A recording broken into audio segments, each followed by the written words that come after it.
Hey everyone, here's another moment with Michelle. It's Wednesday at 1 and we've been talking about the Enneagram. Now today we want to talk about the Enneagram 4, but first let me just give you a little background in Enneagram. It's a personality typology that divides us into 9 different possibilities, 9 different typologies, and it's based on values. So all of us have values that we operate from or don't operate from, and we feel misaligned. And each of these types has a predominant value, a thing that really motivates us. And when that value isn't met or is in some way compromised, we start to feel vulnerable. And when we feel vulnerable, we begin to overcompensate. And this is what the Enneagram does. It shows us these things in us, how we kind of painted ourselves into a corner, and it helps us see how to get out of that space that we don't want to be in. So Enneagram 4s are generous, creative, expressive, sensitive, dramatic, and they guide all of us into beauty. Hope you have an Enneagram 4 friend. Now think about when you were 20. If you're not for sure where you are on the Enneagram, think about when you're 20, when you hear the different explanations of the typologies.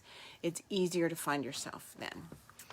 So you might be an Enneagram 4 if, here's our list for today, if you crave deep, intense connection with others. If you either love people with absolutely 100% of your heart or not at all. There's just no in between for you.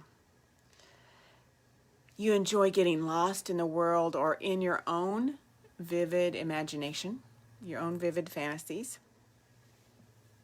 There are days when your thoughts and emotions are so loud, you can barely focus on the outside world. You might be an Enneagram 4 if you'd rather feel anything but neutral, meaning sadness, longing, that can be beautiful to you, but not neutral. Right? So Enneagram 4 is not neutral. You might be an Enneagram 4 if you both love and hate the fact that you are so different from most other people. So that's our list for today for Enneagram 4s. Now there's lots of other things that can be said, but those might help you to decide if you're an Enneagram 4. The value that Enneagram 4s have is beautiful individualism. They love being unique. Enneagram 4s love their uniqueness and they want to be unique. So I call it beautiful individualism. That's their value. Now, when they start to feel vulnerable, when that's not revered and they start to feel vulnerable, they can get envious of others' specialness, whatever it might be. And then they begin to overcompensate. And the way they overcompensate is by projecting a special image, a more unique image. And here's what happens. For the Enneagram 4, they already feel isolated because of their uniqueness.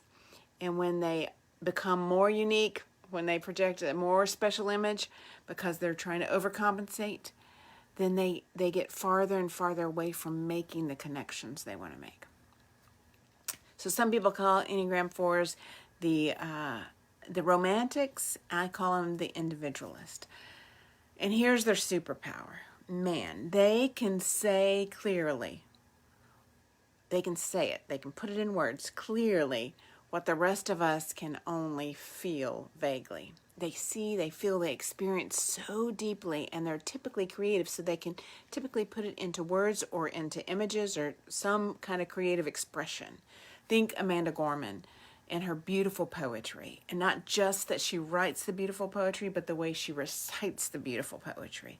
She can move us all, and that's typical of an Enneagram 4. Now, if you are not an Enneagram 4, but you're raising an Enneagram 4, there are some things that you can do that'll be really significant for this little one, and that is spend quiet one-on-one time with them regularly. Enneagram 4s, they crave that deep connection, that deep, intense connection. So if you have a child that you think might be a 4, man, carve out that one-on-one time with them. Also, give them plenty of creative tools, plenty of ways to play and use creativity.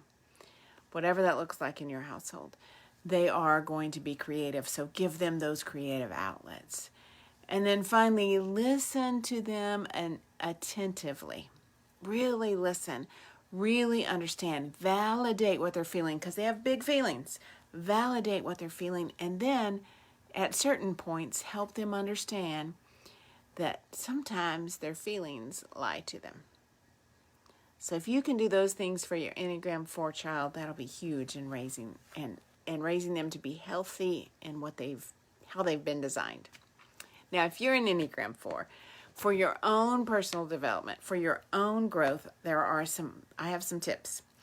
One is go out of your way to express appreciation for what's in the present, for what's happening in your world, what's unique about the people that you love, rather than focusing on what's missing. A lot of times Enneagram 4s feel something's missing, and they spend a lot of time focused on it. So I'm encouraging you not to focus on what's missing, but to focus on what you have and express a lot of appreciation for it.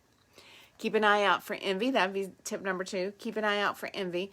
You never come out ahead. You never come out ahead when you compare yourself to others. This is true for all of us, especially for Enneagram 4s. And then finally, stop fantasizing about the ideal relationship, career, community, and work hard at what you currently have. Work hard at what's possible and see it through to completion. So that's a synopsis of Enneagram 4 with a few ideas about what to do. And I'm Michele Gooch with Life by Design. You can find me at www.lifebydesign.guru. If you are working at living and leading from your design, then I would love to partner with you. So find me on lifebydesign.guru. I'll see you next Wednesday at 1, and we'll talk about Enneagram Type 5s.